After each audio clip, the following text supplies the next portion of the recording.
नमस्कार,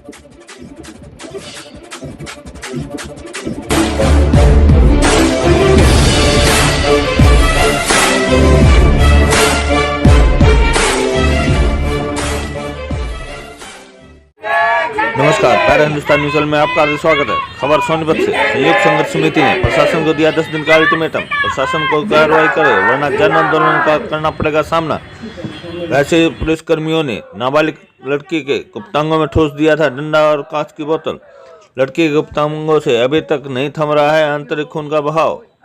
हैरत, घटना के 4 महीने बाद भी प्रशासन ने नहीं करवाई कोई जांच।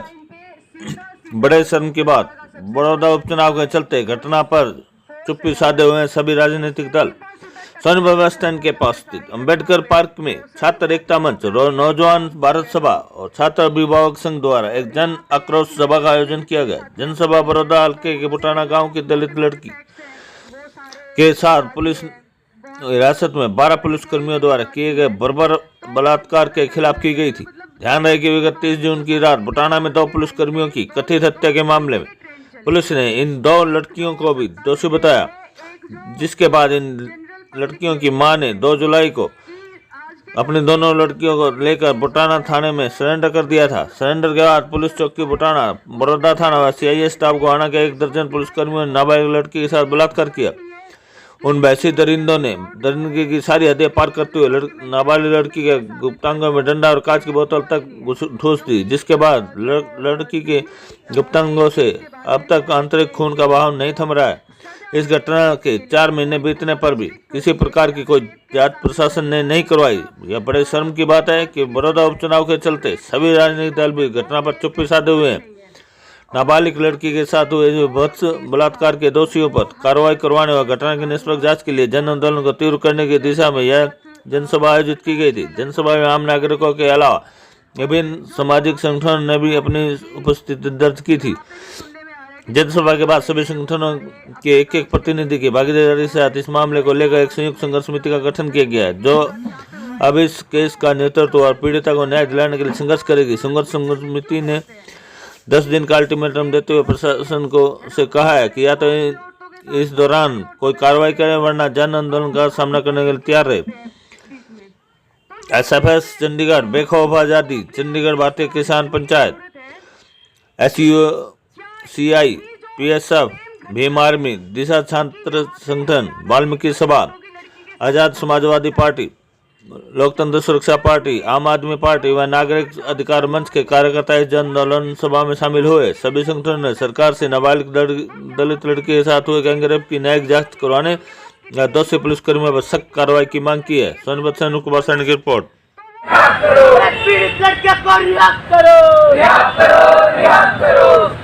सबसे पहले तो सभी साथियों को, जो अभी बात भी हुई है कि इतने बुरे दौर में जो हम लोग गुजर रहे हैं, उस टाइम पे सीधा जो सत्ता का सबसे बड़ा हथियार है, जो पुलिस फोर्स है हमारी, उससे सीधा टक्कर लेते हुए हम यहाँ पे सारे इकट्ठा हुए हैं। तो सभी साथियों को क्रांतिकारी सलाम, जय भीम। यहाँ पे मेरे से पहले जितने भी साथी यहाँ पे बोले हैं, तो उन्होंने जो मोटे फैक्ट्स हैं वो सारे बता दिए हैं, बहुत डिटेल में भी बात की है। तो मैं ज़्यादा टाइम ना लेते हुए, मतलब जो हमारी सोसाइटी में आज के टाइम पे दो तरीके के ट्रेंड चले हैं।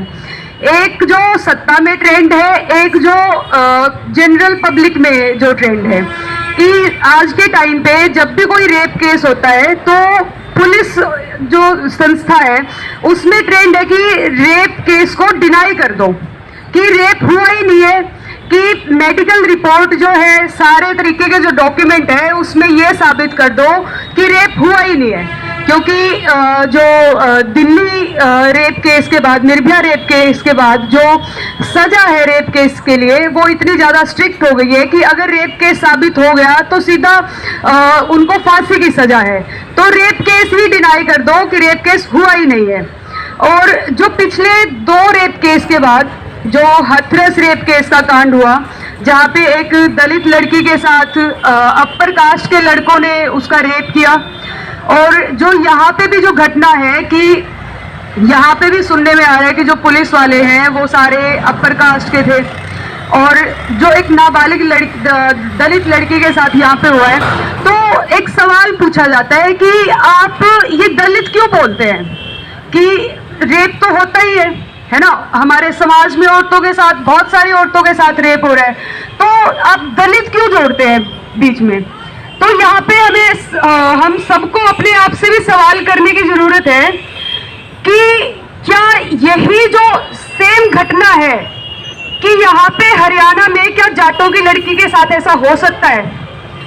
जब हाथरस में जो अपर कास्ट समाज है वो रेपिस्टों को बचाने के लिए जनसभा कर सकता है, तो यहाँ पे हमें देखना चाहिए कि उनके पास कितनी ज्यादा पावर है कि अगर उनके लड़के के साथ ऐसा हो जाए तो वो पूरे आग लगाने को आ जाएंगे।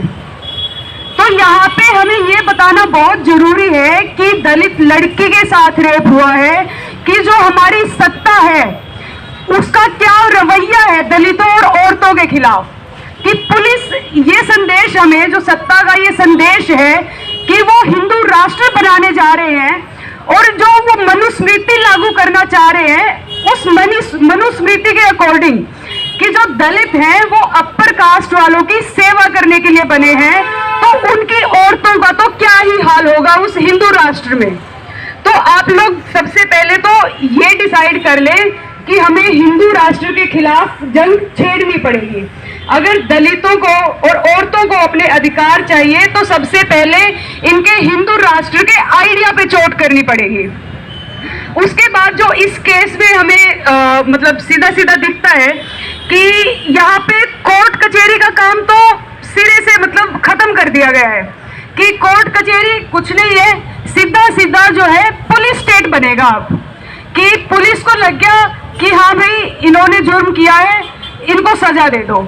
और ये सिर्फ इस केस में नहीं हुआ है, ये आज से पहले जब रेप केसेस के खिलाफ जब भी इतनी जनसभाएं हुई है तब ऐसा हुआ है। चाहे हैदराबाद में जब प्रियंका रेड्डी का रेप हुआ था तो उस टाइम पे बहुत ही ज्यादा लोग उसके खिलाफ सड़कों पे भी निकले थे, सोशल मीडिया पे भी बहुत उसकी खिलाफत की थी।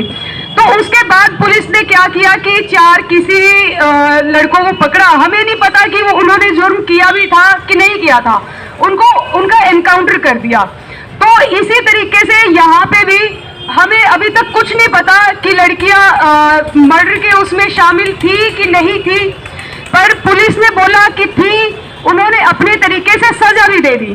जो उनकी पितृसत्तात्मक जो सोच है उसके हिसाब से औरतों के खिलाफ यही सजा है इस समाज में।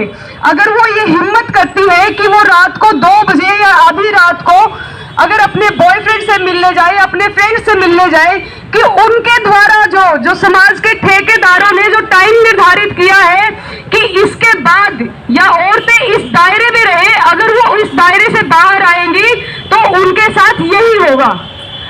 तो हमारे समाज में 1-2 उदाहरण है, हमारे पास औरतों के पास 1-2 उदाहरण है कि अगर औरतों के साथ इस तरीके का व्यवहार होता है कि अगर उनके बाहर निकलने से या आवाज उठाने से उनके साथ रेप होता है या कोई और अत्याचार होता है तो उनको क्या करना चाहिए।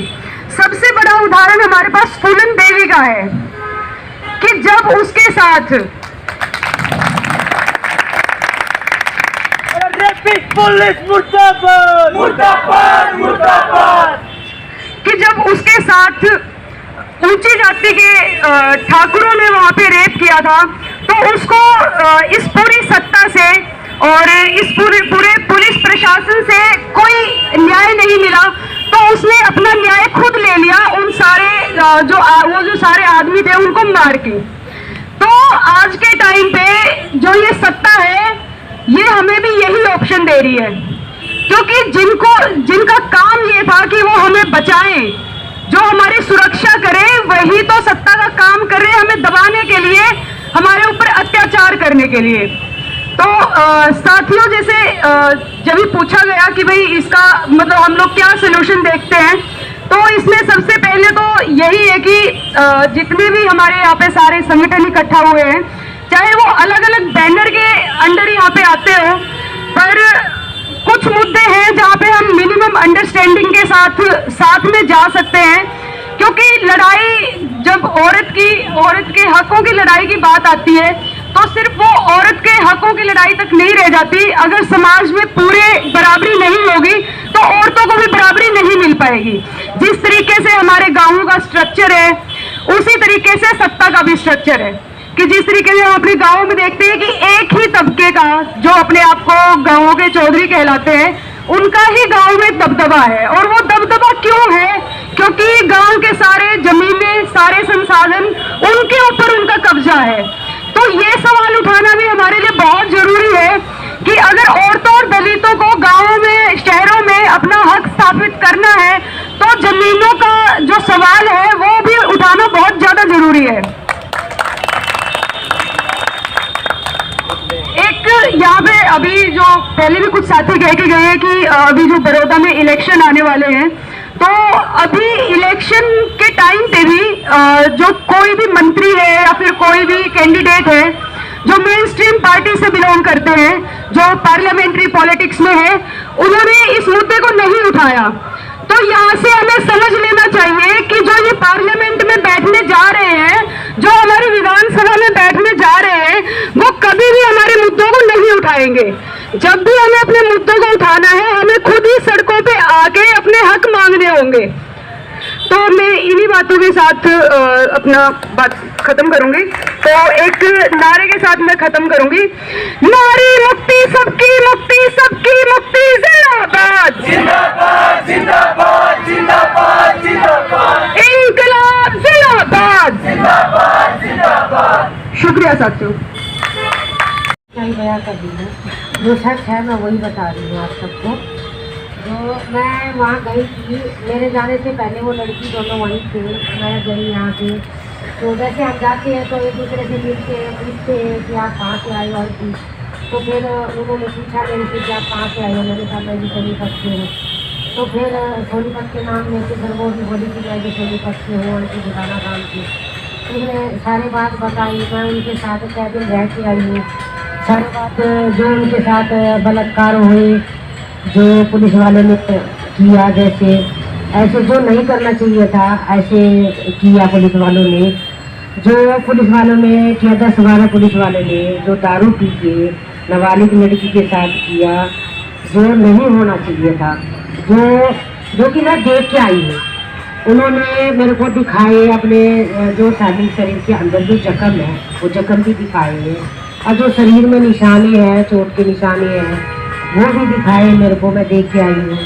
और जो प्रशासन वहाँ जेल में छोड़ने गए थे वो ये बता के आए थे जेल में कि ये पुलिस वाले को मर्डर करके आई है। ये नहीं बताए कि हम रेप करके आए हैं उनको, ये नहीं बता के आए, ये बता के आए कि हम ये पुलिस वाले को मार के आई है। तो वहाँ जेल में भी बहुत दिन उनको टॉर्चर किए गए, 1 महीने तक अकेले रखे गए दोनों बच्चियों के साथ, बहुत ज़्यादा जाती हुआ। पर फिर भी वो दोनों बच्ची बहुत ज़्यादा हिम्मत वाली थी, हिम्मत है उनके अंदर। वो यही चाहती है, जो छोटी वाली है वो जो है मतलब बहुत ज़्यादा उनकी हालत गंभीर है, वो चल फिर बहुत कम चलती फिरती भी है, लेटी रहती है, खाना वाना भी कम नहीं खाती है। जो बड़ी वाली है वो थोड़ा बोल चाल कर लेती है, थोड़ा घूम फिर कर लेती है। जो छोटी वाली है वो नहीं करती है, वो आत्महत्या नहीं करी। उसको हमने समझाया, फिर सारे लेडीज में मिलकर उसको समझाया कि नहीं बेटे, ये आत्महत्या तो कायर करते हैं। जो तेरे साथ हुआ है, हम बाहर जाएंगे तो हम तेरे सामने मुकाबला करेंगे, तेरे इंसाफ हम लड़ेंगे, हम मुकाबला करेंगे, पुलिस वाले को हम गिरफ्तार करवाएंगे। जो आए हैं अंदर से वो सब कह रही थी कि जरूरत पड़े तो मेरे को भी बुला लेना, लेकिन अगर जरूरत पड़े तो वो भी आ सकती है। बहुत सारी लेडीज है जो हमारे साथ है। तो जो छोटी वाली लड़की है वो फिर बोली ठीक है आंटी, मैं यही चाहती हूँ कि मैं मरूंगी नहीं, मेरे साथ जो जाती हुई है, मेरे को इंसाफ चाहिए। मैं बाहर जाके ये कह सकूँ कि मैं देखो कितनी मुश्किल दिन काट के भी लड़के भी आई हूँ, और मेरे को इंसाफ चाहिए। जो बड़ौदा थाना बिगाना चौकी सीआई वाले, तो इन सभी ने मिलकर उस लड़की के साथ में ये बदले की भावना से जो भी रेप किया है, उसके शरीर में डंडा या बोतला भी मार पिटाई बहुत बुरी तरह से मारा पीटा गया है कि इसकी वजह से दो पुलिस कर्मचारी मार दिए इसके दोस्त ने। इसी वजह से सभी बदले की भावना से उसे मारा पीटा गया है। इसे ये नहीं अब रहे लड़कियां नादान थी, नहीं उसे कुछ नहीं सोचा। सभी को खूब तरह से मार पीट के जो भी 2 दिन उसमें बड़ौदा थाना CI वाले ने सभी को खूब मार पीटा दिया जी। मेरी लड़की को यही बताया और सब लड़कियाँ बता दें जी क्या उनके साथ हुआ है क्या नहीं।